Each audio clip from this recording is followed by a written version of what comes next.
ko dépasser ya yebi ko biso que non yaya yo kanga bien poser la musique la ndanga bien yaya isika ko eli izaki mai kaukaki mais nzambe asala ki bolamu na dela eli na tora de guérison il a zanga ki mai ko belati na ko biso yaya makamutu simba te na vie na yo c'est confier na Christ makomezo bana ngai na Esaïe 41 verset 31 Esaïe 40 31 que non celui qui se confie à l'Éternel et l'Éternel renouvelle leur force yaya se confie à nos côtés se confie à nos côtés se confie à maléquité confie à Christ se confie à Yesu Masia yaya on n'a jamais couvert de honte parce que au confie à Yesu Masia tata Yesu confie à ye anima katala la kate il est capable de changer yo o ba que non ozobota te yaya na ebisa ko non an a se confier à nos côtés na maman maléquité confie à Christ na ko ebiso que yaya tia confiance tia foi na ko ndima ne maboke simba na ko ndima maboke fonga mayo bana Israël Nzambe il est capable à ça bango nzela chemin et pas oyo ko kanga maboke simba te Dieu est capable ya ko fonga même chemin la vie na yo au fongwama ya otanga na musika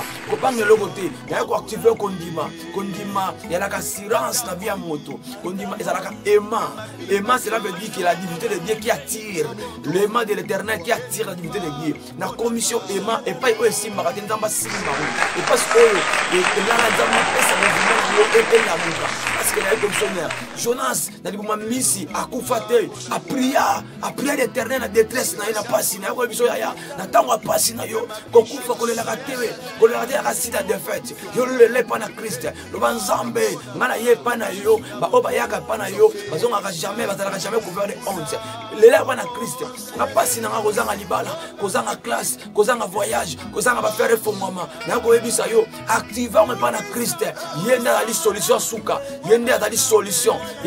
ba santu je n'ai jamais vu un juste abandonné lorsque moyenge bene jamais nzamba tikaka ye akotika otatanga tanga pasi akolanda yo kobanga te se confier na Christ il est capable de changer vie na yo il est capable de renouveler vie na yo c'est que comme ancienne alliance kufa qui passé après son mouvement tikanza malola a confier yo tikanza malola a tombola yo tikanza malola a fongola ba chemin lorsque ataraka chemin ba Israël après ça fait chemin makamuna yo na yo continuer kondima lelo ya la assurance kondimeza partage na vie na yo tikamoto na kondima zama pambola yo na yo ebisa OK non kobanga te tanga le mokana na Nahum chapitre 1er verset 7 que l'Éternel il est bon et il est lieu de refuge dans la santé son OK pas na Christ a boire kayote na pesi mbote na mon père spirituel na pasteur de la foi pozali zama lola abatela yo merci José Prenda merci Bolo merci Jorol Bolo à la prochaine occasion bye